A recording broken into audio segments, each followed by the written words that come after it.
श्री कृष्ण की संतति अनिरुद्ध के विवाह में रुक्मी का वध, भौमासुर का वध, पारिजात हरण तथा इंद्र की पराजय। व्यास जी कहते हैं, रुक्मिणी ने प्रद्युम्न के अतिरिक्त चारुदेष्ण, सुदेष्ण, चारुदेह, सुषेण, चारुगुप्त, भद्रचारु, चारुविंद, सुचारु और बलवानों में श्रेष्ठ चारु नामक पुत्र तथा चारुमती नामक कन्या को जन्म दिया। रुक्मिणी के सिवा श्री कृष्ण की 7 पटरानियां और थीं। उनके नाम ये हैं: कालिंदी, मित्रविंदा, राजा नग्नजीत की पुत्री सत्या, जामवान की कन्या इच्छानुसार रूप धारण करने वाली रोहिणी देवी, अपने शील से विभूषित मद्र राजकुमारी भद्रा, सत्राजीत की पुत्री सत्यभामा तथा मनोहर मुस्कान वाली लक्ष्मणा। इनके सिवा श्री कृष्ण के 16,000 स्त्रियां और थीं। महापराक्रमी प्रद्युम्न ने रुक्मी की सुंदरी कन्या को और उस कन्या ने भी श्री हरि के पुत्र प्रद्युम्न जी को स्वयंवर में ग्रहण किया। उसके गर्भ से प्रद्युम्न जी के अनिरुद्ध नामक पुत्र हुआ, जो महाबली, महापराक्रमी, युद्ध में कभी रुद्ध अथवा कुंठित न होने वाला, बल का समुद्र तथा शत्रुओं का दमन करने वाला था। अनिरुद्ध को भी रुक्मी की पौत्री ने वरण किया।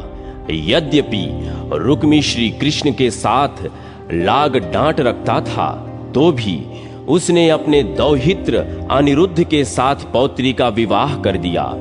उस विवाह में बलराम आदि यदुवंशी श्री कृष्ण के साथ रुक्मी के भोजकट नगर में गए थे। विवाह हो जाने पर कलिंगराज आदि ने रुक्मी से कहा, राजन, बलराम जुआ खेलना नहीं जानते, तथापि उन्हें जुए का बड़ा भारी व्यसन है। अतः आज हम लोग उनको जुए से ही परास्त करें। बहुत अच्छा कहकर रुक्मी ने सभा में बलराम जी के साथ जुए का खेल प्रारंभ किया। पहले ही दांव में बलभद्र जी 1000 स्वर्ण मुद्रा हार गए। उसके बाद भी कई बार उनकी हार हुई। यह देख मूर्ख कलिंगराज दांत दिखाते हुए बलराम जी का उपहास करने लगा। मदोन्नमत रुक्मी ने भी कहा, बलभद्र को तो द्यूत विद्या का बिल्कुल ज्ञान ही नहीं है, इसलिए बार बार हार खानी पड़ी है। ये व्यर्थ ही घमंड में आकर अपने को द्यूत विद्या का पूर्ण ज्ञाता मानते हैं। तब बलराम जी ने क्रोध में भरकर 1 करोड़ स्वर्ण मुद्राएं दांव पर लगा दी। रुक्मी ने पांसा फेंका। अब की बार बलभद्र की जीत हुई। उन्होंने उच्च स्वर से कहा, मैंने जीत लिया। रुक्मी बोला, क्यों झूठ बोलते हो? जीत तो मेरी हुई है। तुमने इस दांव के विषय में चर्चा अवश्य की थी, परंतु मैंने उसका अनुमोदन तो नहीं किया था। ऐसी दशा में यदि तुम्हारी जीत हुई है, तो मेरी जीत कैसे नहीं हुई?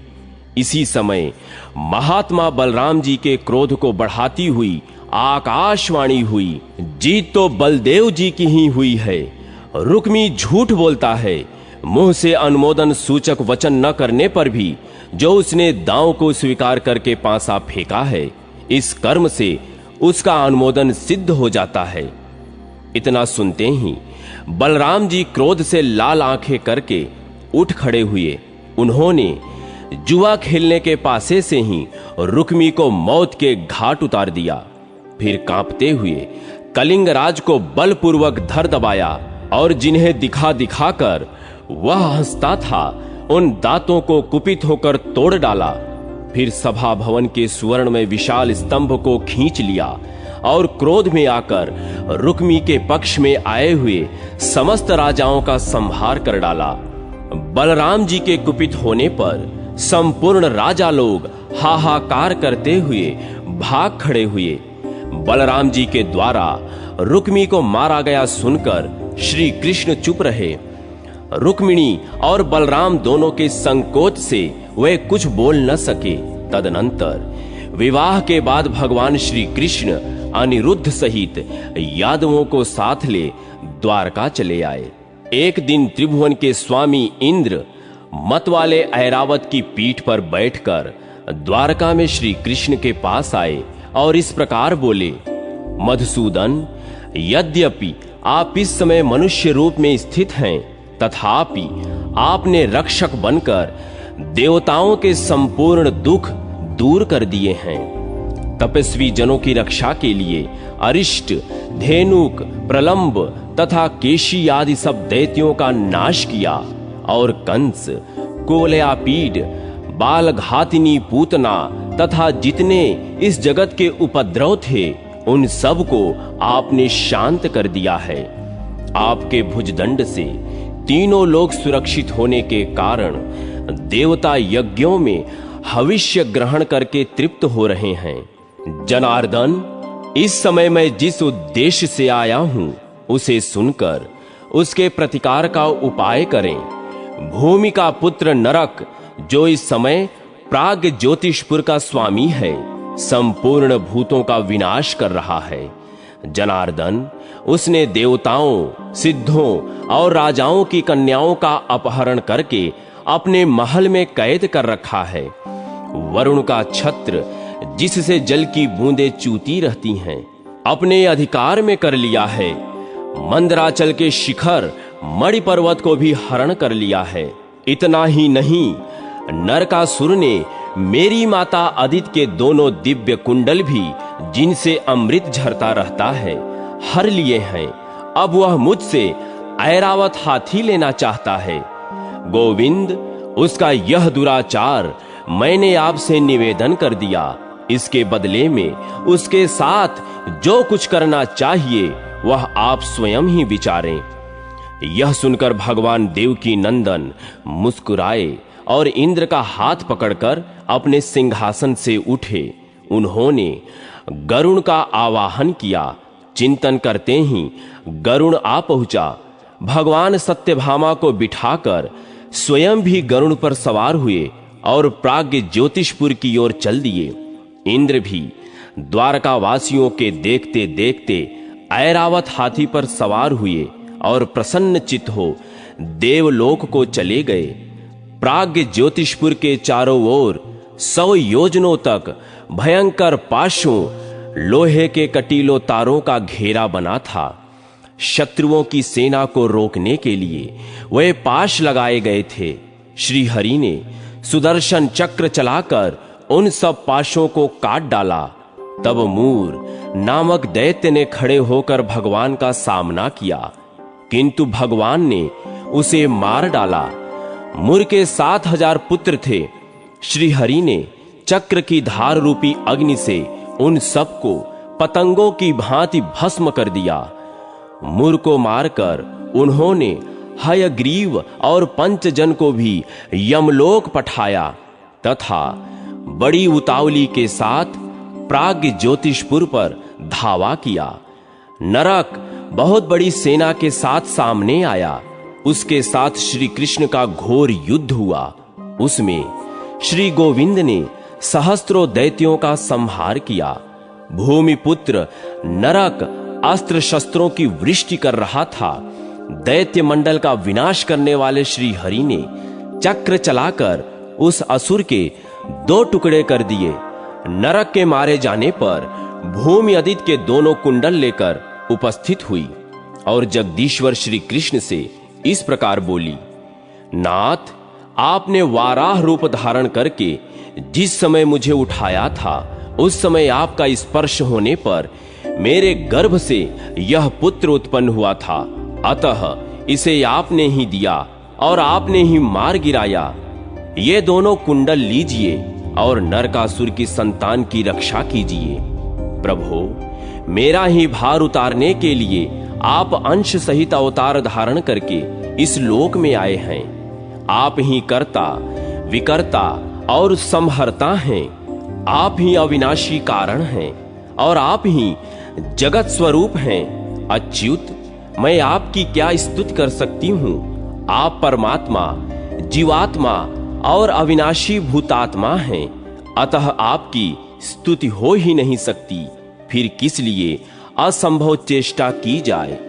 सर्वभूतात्मन मुझ पर प्रसन्न होइए। नरकासुर ने जो अपराध किया है उसे क्षमा कीजिए। वह आपका पुत्र था, अतः उसे दोष रहित करने के लिए आपने मारा है। भूत भावन भगवान श्री कृष्ण ने पृथ्वी की प्रार्थना सुनकर तथास्तु कहा। नरकासुर के महल में जो रत्न थे उन्हें अपने अधिकार में कर लिया। अंतःपुर में जाकर उन्होंने 16,100 कन्याएं देखी, 4 दांत वाले 6,000 हाथी और काम्बोज देश के 21 लाख घोड़े भी देखे। श्री गोविंद ने उन कन्याओं, हाथियों और घोड़ों को द्वारकापुरी भेज दिया। वरुण के छत्र और मणि पर्वत पर भी दृष्टि पड़ी। उन्हें भगवान ने पक्षीराज गरुण पर रख लिया।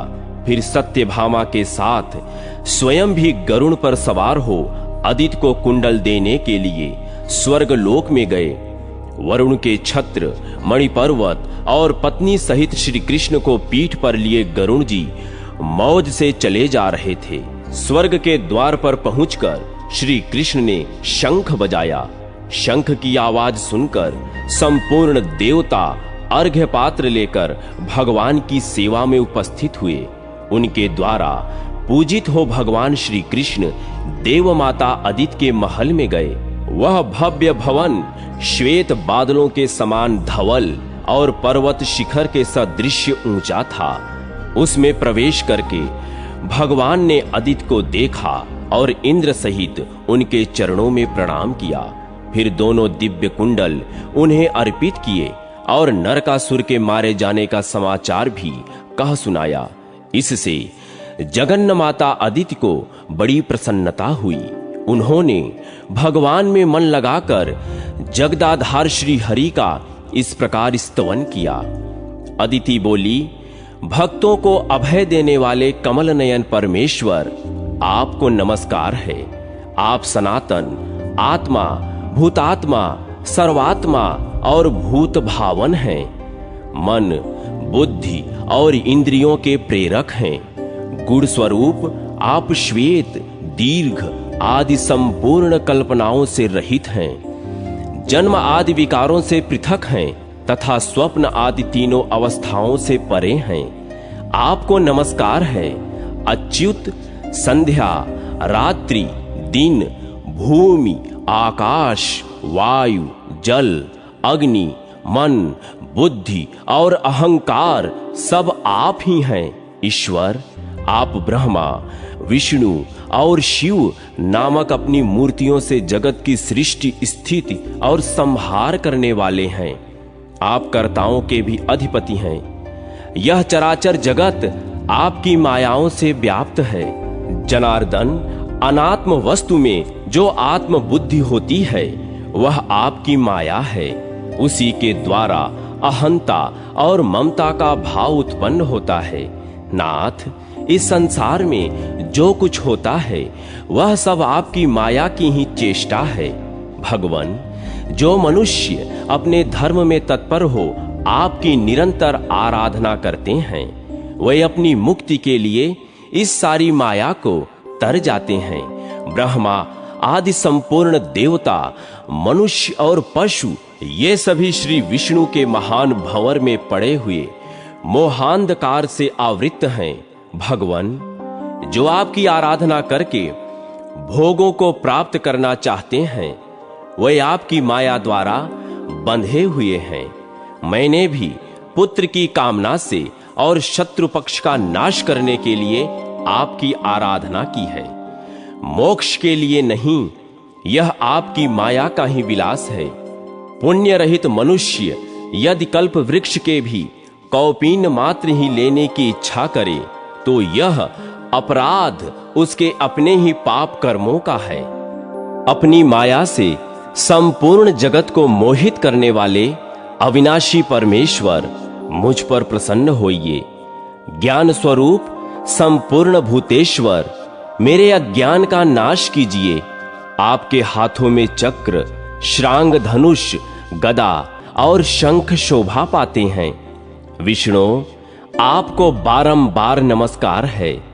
परमेश्वर शंख चक्र आदि स्थूल चिन्हों से सुशोभित आपके इस रूप का मैं दर्शन करती हूँ।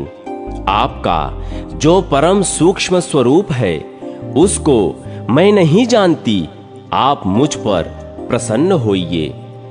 देव माता अदिति के इस प्रकार स्तुति करने पर भगवान श्री कृष्ण हंसकर बोले, देवी आप हम सब लोगों की माता हैं, अतः आप ही प्रसन्न होकर हमें वरदान दें। अदिति बोली, एवमस्तु नरश्रेष्ठ, जैसी आपकी इच्छा है मैं वही करूंगी।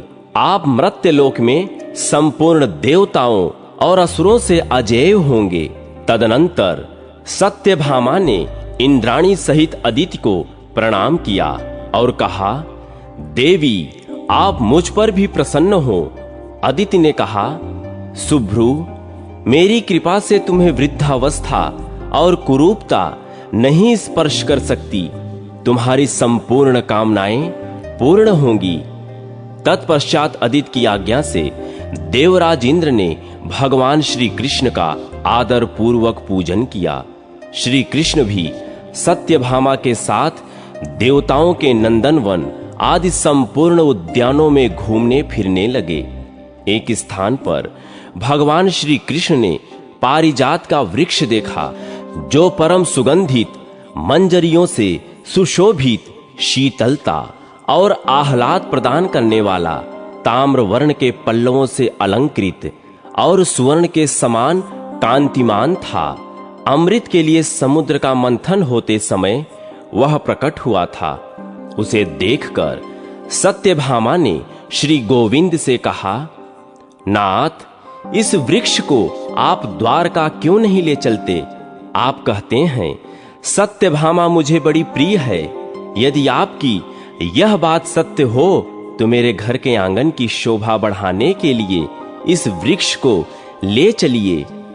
सत्यभामा के यों कहने पर भगवान श्री कृष्ण ने पारिजात को गरुड़ पर रख लिया।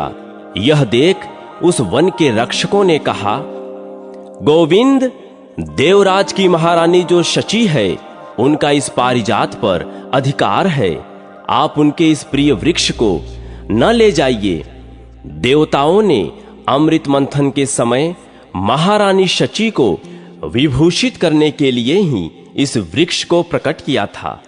आप इसे लेकर कुशल पूर्वक नहीं जा सकते। आप अज्ञानवश ही इसे ले जाने की अभिलाषा करते हैं। भला इस पारिजात को लेकर कौन कुशल से जा सकता है? देवराज इंद्र इसका बदला लेने के लिए अवश्य आएंगे। जब वे हाथ में वज्र लेकर आगे बढ़ेंगे तब संपूर्ण देवता भी उनका साथ देंगे। अतः संपूर्ण देवताओं के साथ आपको विवाद करने से क्या लाभ? अच्युत, जिस कार्य का परिणाम कटु हो उसकी विद्वान पुरुष प्रशंसा नहीं करते।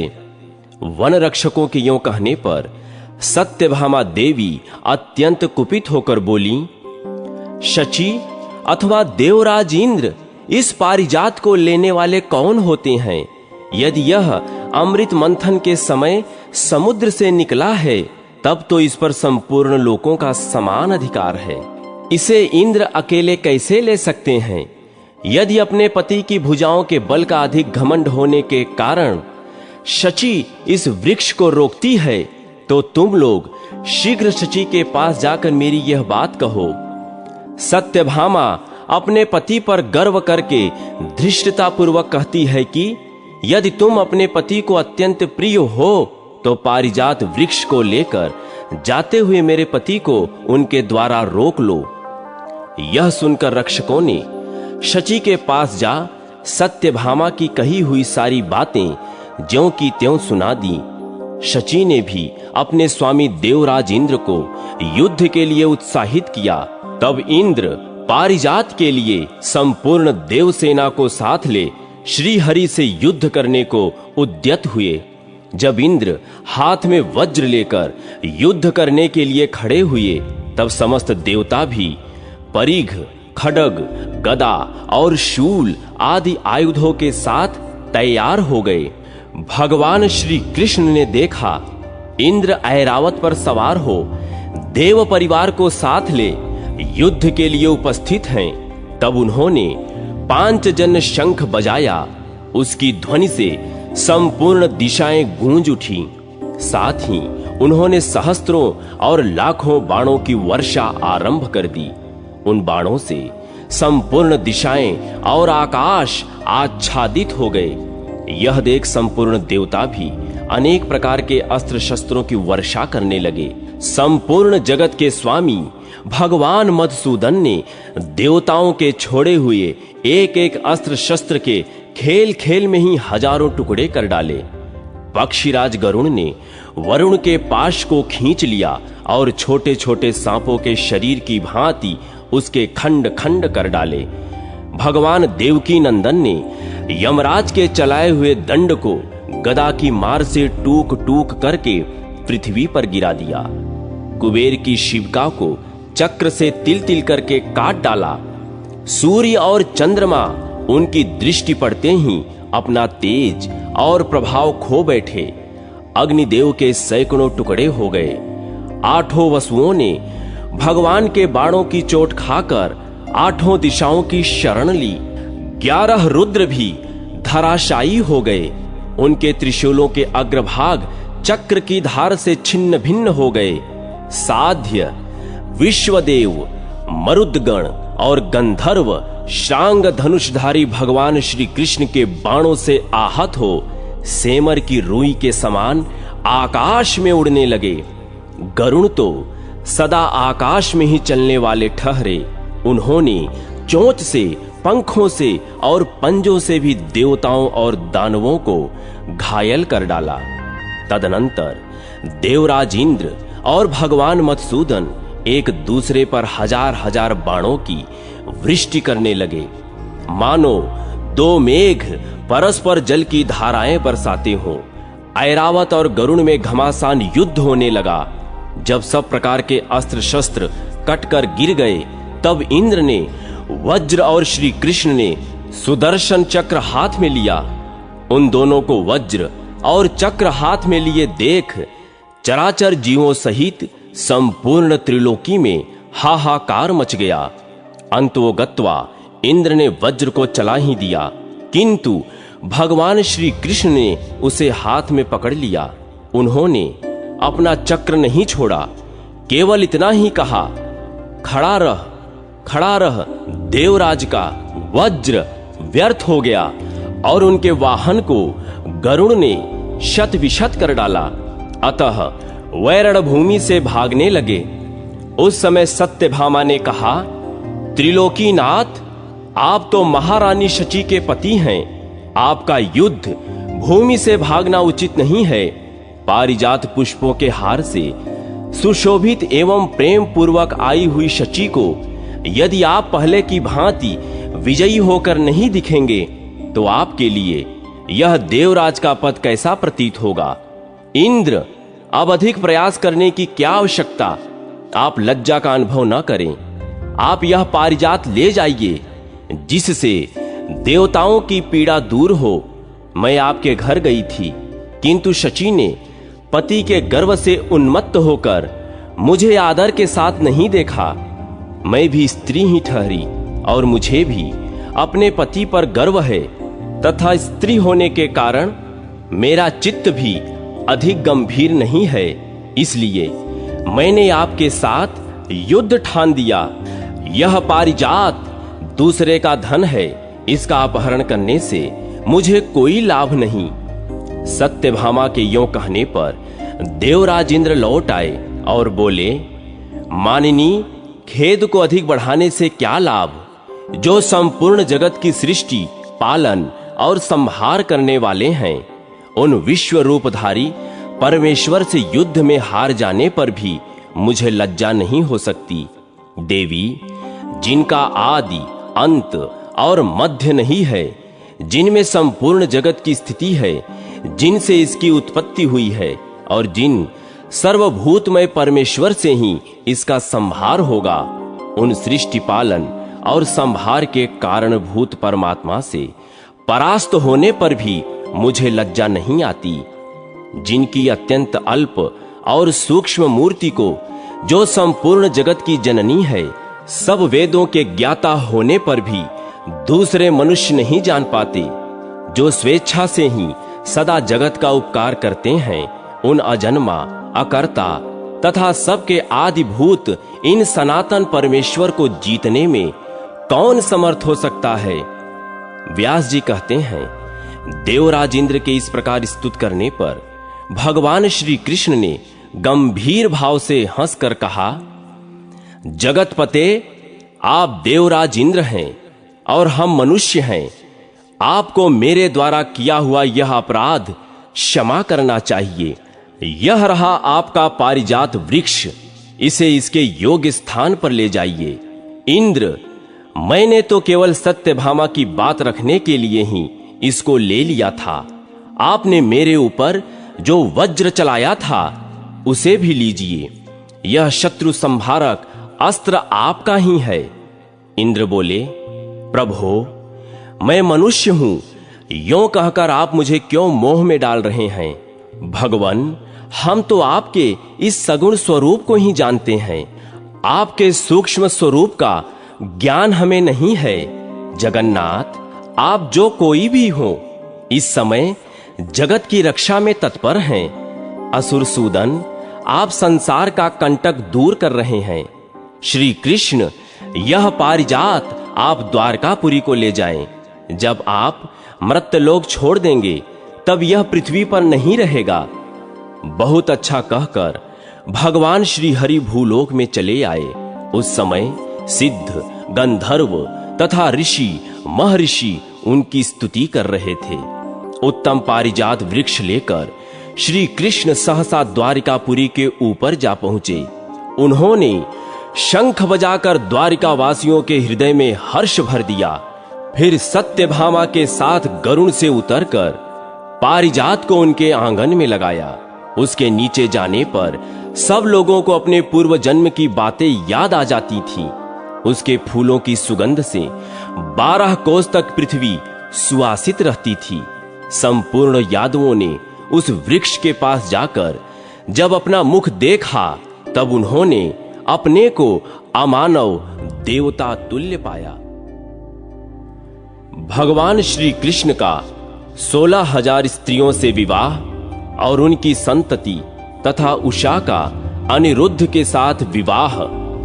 व्यास जी कहते हैं, नरकासुर के सेवकों ने जो हाथी, घोड़े, धन, रत्न तथा स्त्रियों को द्वारका में पहुंचाया था, वह सब श्री कृष्ण ने ले लिया। शुभ मुहूर्त आने पर जनार्दन ने नरकासुर के महल से लाई हुई समस्त कन्याओं के साथ विवाह किया। एक ही समय श्री गोविंद ने अनेक रूप धारण करके उन सब का स्वधर्म के अनुसार विधि पूर्वक पाणी ग्रहण किया। 16,100 स्त्रियां थी, अतः भगवान मधुसूदन ने उतने ही रूप धारण किए थे। प्रत्येक कन्या यह समझती थी कि भगवान श्री कृष्ण ने केवल मेरा ही पाणी ग्रहण किया है। जगत की सृष्टि करने वाले विश्व रूपधारी श्री हरि रात्रि के समय उन सभी स्त्रियों के महलों में निवास करते थे। श्री हरि के रुक्मिणी के गर्भ से उत्पन्न हुए प्रद्युम्न आदि पुत्रों की चर्चा पहले की जा चुकी है। सत्यभामा ने भानु आदि पुत्रों को जन्म दिया। जामवती से सांब आदि का जन्म हुआ। नागनजिति से भद्रविंद आदि और शैब्या से संग्रामजीत आदि पुत्र उत्पन्न हुए। माद्री के गर्भ से वृक आदि का जन्म हुआ। लक्ष्मणा ने गात्रवान आदि पुत्र प्राप्त किए। कालिंदी से श्रुत आदि की उत्पत्ति हुई। इसी प्रकार भगवान की अन्य पत्नियों के गर्भ से जो पुत्र उत्पन्न हुए थे, उन सब की संख्या 88,800 के लगभग थी। रुक्मिणी नंदन प्रद्युम्न श्री कृष्ण के समस्त पुत्रों में श्रेष्ठ थे। प्रद्युम्न से अनिरुद्ध और अनिरुद्ध से वज्र का जन्म हुआ। अनिरुद्ध संग्राम में कभी रुकते नहीं थे। वे बड़े बलवान थे। उन्होंने बलि की पौत्री और बाणासुर की पुत्री उषा के साथ विवाह किया था।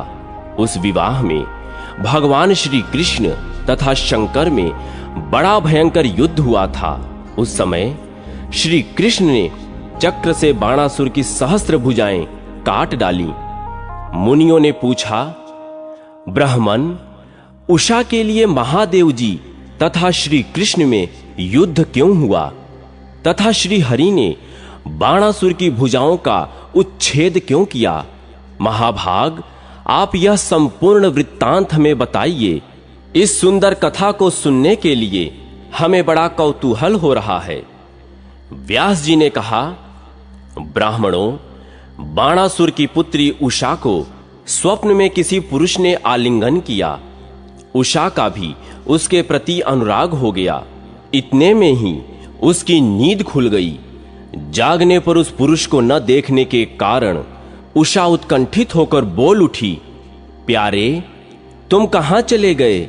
उस समय उसे लज्जा का ध्यान न रहा। बाणासुर के मंत्री कुंभांड के एक कन्या थी जिसका नाम चित्रलेखा था। वह उषा की सखी थी। उसने पूछा, राजकुमारी, तुम किसे पुकारती हो? यह सुनकर वह लाज से गड़ सी गई, मुंह से एक शब्द भी बोल न सकी।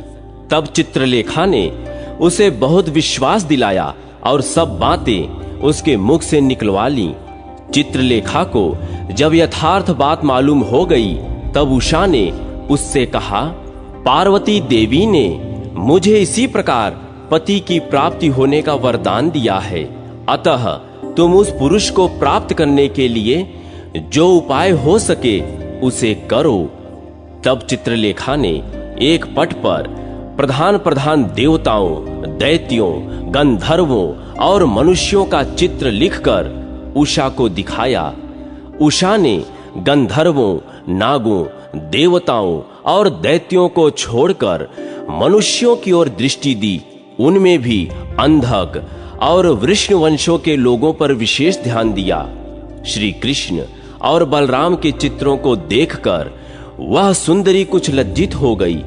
प्रद्युम्न को देखने पर उसने लज्जा से आंखें फेर लीं, परंतु अनिरुद्ध पर दृष्टि पड़ते ही न जाने उसकी लज्जा कहां चली गई। वह सहसा बोल उठी, ये ही हैं, ये ही मेरे प्रियतम हैं। उषा के यों कहने पर योगगामिनी चित्रलेखा उसे सांत्वना दे द्वारिकापुरी गई। एक बार बाणासुर ने भगवान शंकर को प्रणाम करके कहा था, देव, युद्ध के बिना इन 1000 भुजाओं से मुझे बड़ा खेद हो रहा है। क्या कभी ऐसे युद्ध का अवसर आएगा जबकि ये मेरी भुजाएं सफल होंगी? यदि युद्ध न हो तो इन भुजाओं से क्या लाभ? फिर तो ये मेरे लिए भार रूप ही सिद्ध होंगी। यह सुनकर महादेव जी ने कहा, जिस समय तुम्हारी मयूर चिन्ह वाली ध्वजा टूट जाएगी उस समय तुम्हें वैसा युद्ध प्राप्त होगा।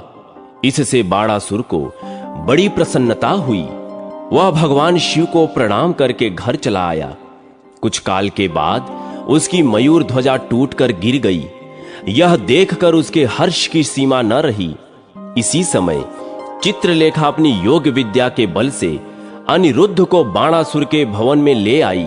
अनिरुद्ध कन्या के अंतःपुर में उषा के साथ विहार करने लगे। यह बात अंतःपुर के रक्षकों को मालूम हो गई। उन्होंने दैत्यराज से सब हाल कह सुनाया। बाणासुर ने अपने सेवकों को अनिरुद्ध से युद्ध करने की आज्ञा दी, किंतु शत्रुवीरों का दमन करने वाले अनिरुद्ध ने लोहा का परिघ लेकर उन सबको मार डाला।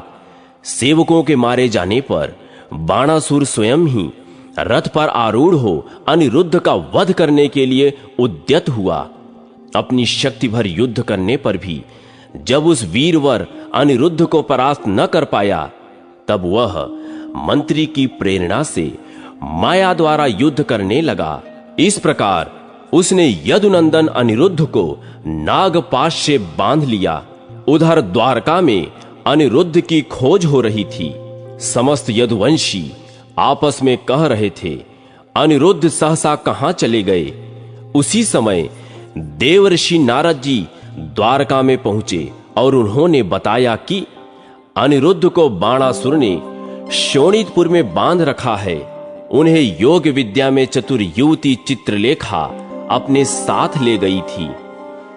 यदुवंशियों को इस बात पर विश्वास हो गया। फिर तो भगवान श्री कृष्ण ने गरुड़ का आवाहन किया। वह स्मरण करते ही आ पहुंचे। भगवान श्री कृष्ण बलराम और प्रद्युम्न के साथ गरुड़ पर आरूढ़ हो बाणासुर के नगर में गए। पुरी में प्रवेश करते समय महाबली प्रमुखों के साथ उनका युद्ध हुआ। श्री हरि उन सब का संहार करके बाणासुर के भवन के निकट गए। तत्पश्चात 3 पैर और 3 मस्तक वाले माहेश्वर ज्वर ने बाणासुर की रक्षा के लिए श्रांग धनवा श्री कृष्ण के साथ युद्ध किया। उसके फेंके हुए भस्म के स्पर्श से श्री कृष्ण का शरीर संतप्त हो उठा और उससे छू जाने पर बलदेव जी ने भी शिथिल होकर अपने नेत्र मूंद लिए। इस प्रकार श्री कृष्ण के साथ युद्ध करते हुए माहेश्वर ज्वर पर शीघ्र ही वैष्णव ज्वर ने आक्रमण किया और उसको भगवान के शरीर से बाहर निकाल दिया। उस समय भगवान नारायण की भुजाओं के आघात से माहेश्वर ज्वर को बड़ी पीड़ा हुई। वह व्याकुल हो उठा। यह देख पितामह ब्रह्मा जी ने आकर कहा, भगवान इसे क्षमा कीजिए। भगवान बोले, अच्छा मैंने क्षमा कर दिया। यों कहकर उन्होंने वैष्णव ज्वर को अपने में ही लीन कर लिया। तब माहेश्वर ज्वर ने कहा, भगवान जो मनुष्य आपके साथ मेरे युद्ध का स्मरण करेंगे वे ज्वरहीन हो जाएंगे। यों कहकर वह चला गया। तदनंतर भगवान श्री कृष्ण ने 5 अग्नियों को जीतकर उन्हें नष्ट कर डाला और दानवों की सेना का खेल खेल में ही विध्वंस कर दिया। यह देख बलि कुमार बाणासुर संपूर्ण दैत्यों की सेना साथ ले भगवान से युद्ध करने लगा। भगवान शिव तथा कार्तिकेय जी ने भी उसका साथ दिया। श्री हरि तथा शंकर जी में बड़ा भयंकर युद्ध हुआ।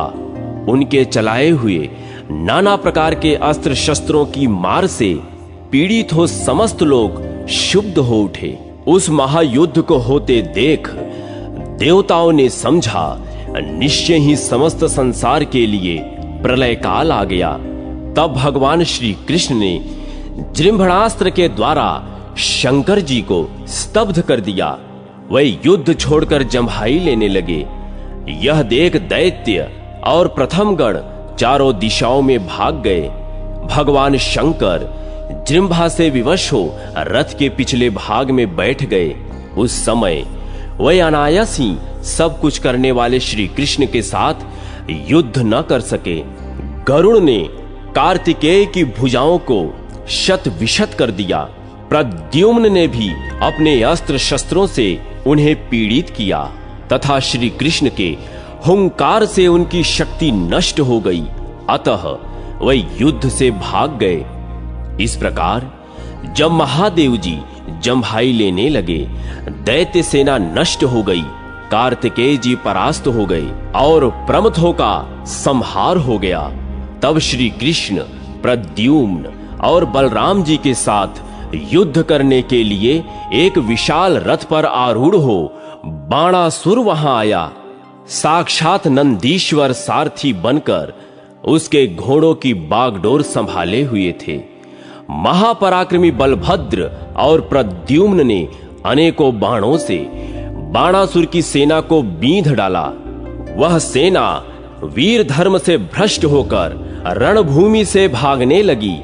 बाणासुर ने देखा उसकी सेना को बलराम जी हल से खींचकर मूसल से मारते हैं और भगवान श्री कृष्ण भी उसे अपने बाणों का निशाना बनाते हैं। तब उसका श्री कृष्ण के साथ घमासान युद्ध छिड़ गया। दोनों एक दूसरे पर कवच को भी छेद डालने वाले तेजस्वी बाण छोड़ने लगे। भगवान श्री कृष्ण ने बाणासुर के चलाए हुए बाणों को अपने सायकों से छिन्न भिन्न कर डाला। फिर बाणासुर ने श्री कृष्ण को और श्री कृष्ण ने बाणासुर को घायल किया। दोनों एक दूसरे को जीतने की इच्छा से परस्पर अस्त्र शस्त्रों की बौछार कर रहे थे। जब संपूर्ण अस्त्र शस्त्र छिन्न भिन्न हो गए, तब भगवान श्री कृष्ण ने बाणासुर को मारने का निश्चय किया। उन्होंने सैकड़ों सूर्यों के समान तेजस्वी सुदर्शन चक्र हाथ में लिया और बाणासुर को लक्ष्य करके चला दिया। वह शत्रु की भुजाओं को काट डालना चाहते थे। श्री कृष्ण के द्वारा प्रेरित चक्र ने क्रमशः उस असुर की भुजाओं का उच्छेद कर डाला। जब बाणासुर की भुजाओं का जंगल कट गया, तब भगवान श्री कृष्ण ने उसका नाश करने के लिए चक्र हाथ में लिया। वे उसे छोड़ना ही चाहते थे कि भगवान शंकर को उनका मनोभाव ज्ञात हो गया। तब वे तुरंत कूदकर भगवान के सामने आ गए। उन्होंने देखा भुजाओं के कट जाने से बाणासुर के शरीर से रक्त की धारा गिर रही है।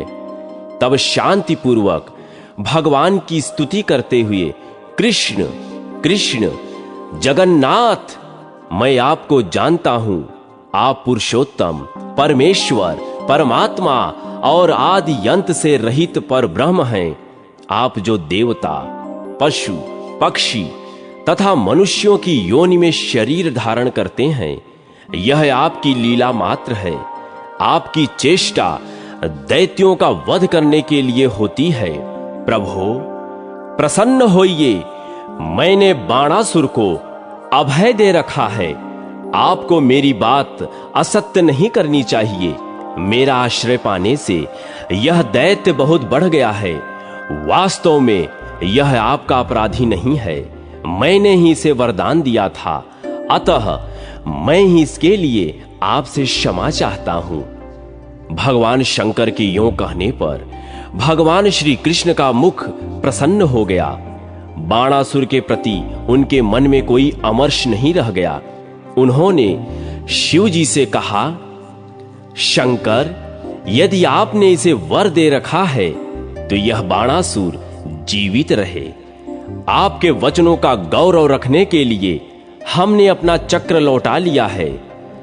शंकर, आपने जो अभय दान दिया है वह मैंने भी दिया है। आप अपने को मुझसे पृथक न देखें। जो मैं हूं वही आप हैं, और वही यह देवता, असुर तथा मनुष्यों सहित संपूर्ण जगत भी है। जिनका चित्त अविद्या से मोहित है, वही पुरुष भेद दृष्टि रखने वाले होते हैं।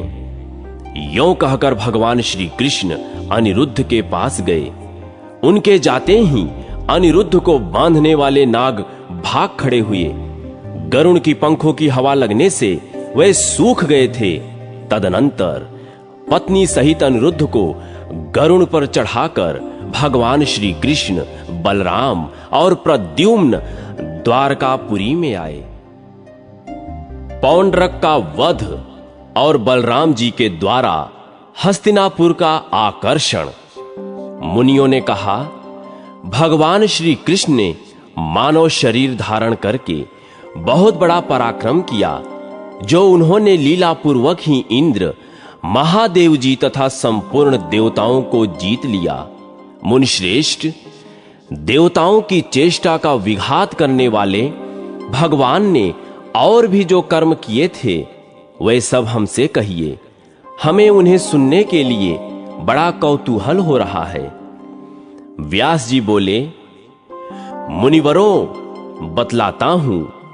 मनुष्यावतार में श्री हरि ने जो लीलाएं की थीं, उन्हें आदर पूर्वक सुनो। पुंडरक वंशी वासुदेव नामक एक राजा था। वह भगवान वासुदेव बन बैठा था। कुछ अज्ञान मोहित मनुष्यों ने उससे यह कहा था कि आप ही इस पृथ्वी पर वासुदेव के रूप में अवतीर्ण हुए हैं। उनकी बातों में आकर वह स्वयं भी अपने को अवतार मानने लगा था। वासुदेव बनने की धुन में वह अपने वास्तविक स्वरूप को भूल गया और भगवान विष्णु के जितने चिन्ह हैं, उन सब को धारण करने लगा। इतना ही नहीं, उसने भगवान श्री कृष्ण के पास अपना दूत भी भेजा और उसके मुख से कहलाया, ओ मूढ़, तूने जो चक्र आदि मेरे चिन्ह और मेरा वासुदेव नाम धारण किया है, वह सब शीघ्र ही त्याग दे और अपने जीवन की रक्षा के लिए मेरी शरण में आ जा।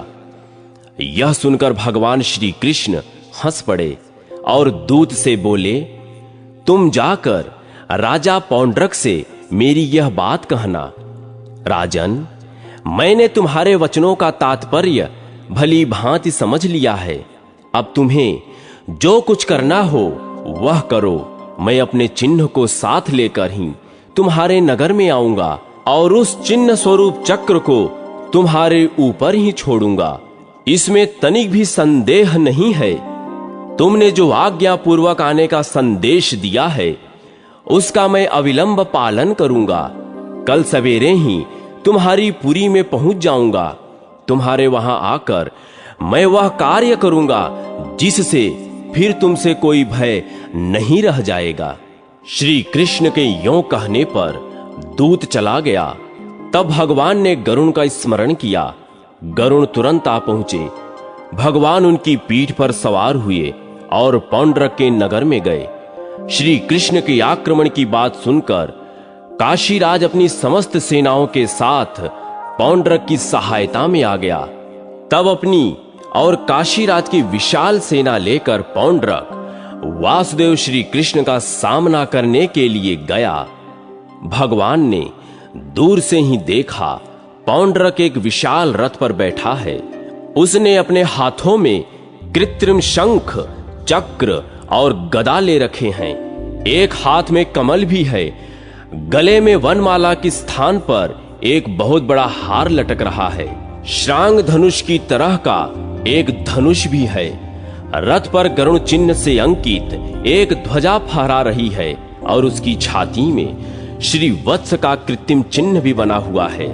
उसने मस्तक पर किरीट, कानों में कुंडल और शरीर पर पीतांबर धारण कर रखा है। उसे देखकर भगवान श्री कृष्ण गंभीर भाव से हंसे और उसकी सेना के साथ युद्ध करने लगे।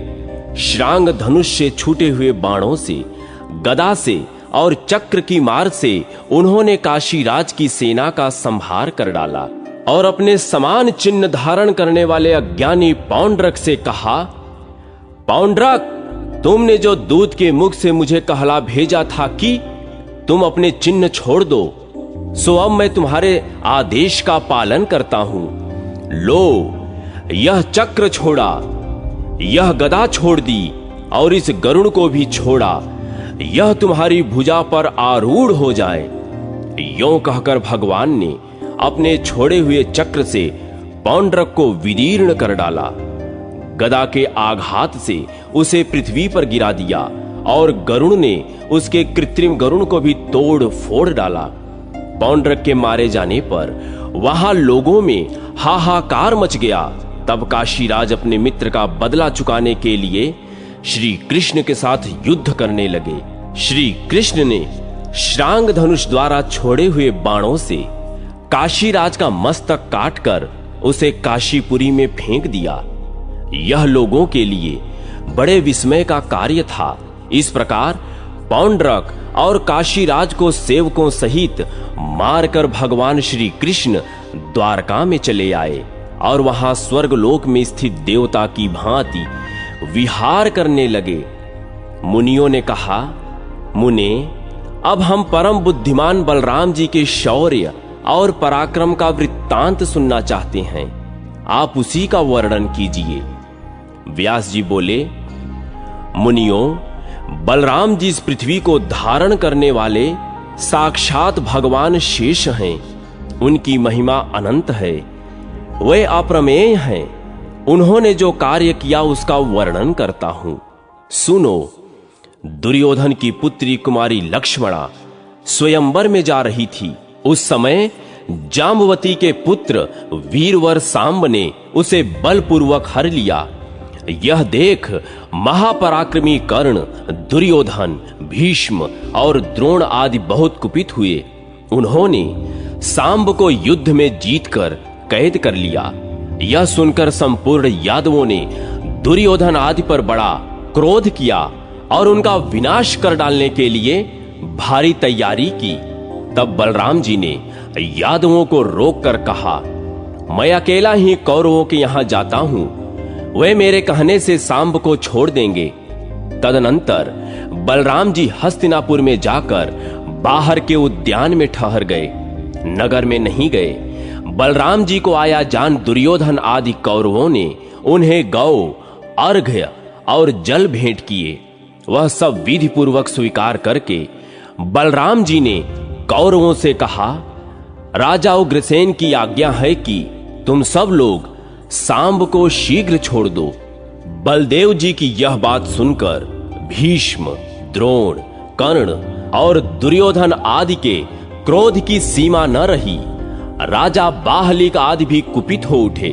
उन्होंने यदकुल को राज्य के अधिकार से वंचित जान बलराम जी से कहा, बलदेव, तुमने यह कैसी बात कह डाली? कौन ऐसा यदुवंशी है जो कौरवों को आज्ञा देगा? यदि उग्रसेन भी कौरवों को आज्ञा दे, तब तो हमें राजाओं के योग्य श्वेत छत्र धारण करने से क्या लाभ होगा? अतः तुम लौट जाओ। सांब ने अन्यायपूर्ण कार्य किया है, अतः तुम्हारे या उग्रसेन के कहने से हम उसे छोड़ नहीं सकते। हम लोग यदुवंशियों के माननीय हैं।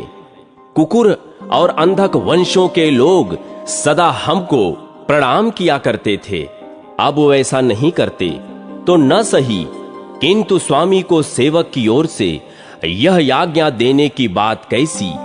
हमने तुम लोगों को अपने समान आसन और भोजन देकर जो सम्मानित किया, उससे तुम्हारा अहंकार बहुत बढ़ गया है। इसमें तुम्हारा क्या दोष है? हमने ही प्रेमवश नीति नहीं देखी। बलराम, हमने तुम्हारे लिए जो यह अर्घ्य निवेदित किया है, इसमें केवल प्रेम ही कारण है। हमारे कुल की ओर से तुम्हारे कुल को अर्घ्य देना कदापि उचित नहीं है। यों कहकर कौरव चुप हो गए। उन्होंने श्री कृष्ण के पुत्र को बंधन से मुक्त नहीं किया। इस विषय में उन सब ने एक राय कर ली थी। वे सब के सब बलराम जी को वहीं छोड़ हस्तिनापुर में चले गए। कौरवों द्वारा किए हुए आक्षेप से बलराम जी को बड़ा क्रोध हुआ। वे घूरते हुए उठकर खड़े हो गए और पैर की एड़ी से उन्होंने पृथ्वी पर प्रहार किया। महात्मा बलराम की एड़ी के आघात से पृथ्वी विदीर्ण हो गई। वे अपनी गर्जना से संपूर्ण दिशाओं को गुंजाकर कंपित करने लगे। वे आंखें लाल लाल और भौहें टेढ़ी करके बोले, अहो, इन सारहीन दुरात्मा कौरवों को अपने राजा होने का इतना मद, इतना अभिमान है? क्या कौरव ही सम्राट पद के अधिकारी हैं? हम लोगों का प्रभुत्व कुछ ही काल के लिए है। क्या बात है जो ये महाराज उग्रसेन की अलंघनीय आज्ञा को भी नहीं मानते? देवताओं और धर्म के साथ शचीपति इंद्र भी उनकी आज्ञा की प्रतीक्षा करते हैं। इंद्र की सुधर्मा सभा में इस समय सदा महाराज उग्रसेन ही विराजमान होते हैं। इन कौरवों का राज सिंहासन तो सैकड़ों मनुष्यों की जूठन है, उसी पर इनको संतोष है। धिक्कार है इन्हें। आज से उग्रसेन ही समस्त राजाओं के भी राजा बनकर रहें। अब मैं इस पृथ्वी को कौरवों से हीन करके ही द्वारकापुरी में लौटूंगा। कर्ण, दुर्योधन, द्रोण, भीष्म, बाहलीक, दुशासन, भूरि, भूरिश्रवा, सोमदत्त, शल तथा अन्यान कौरवों को उनके हाथी, घोड़े और रथ के सहित मार डालूंगा और वीरवर सांब को उनकी पत्नी के साथ द्वारकापुरी में ले जाकर उग्रसेन आदि बंधु बांधवों का दर्शन करूंगा।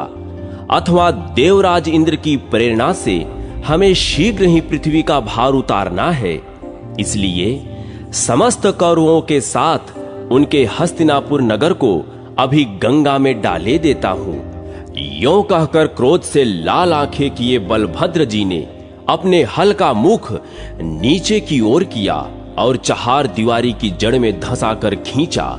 इससे संपूर्ण हस्तिनापुर सहसा डगमगाता सा जान पड़ा।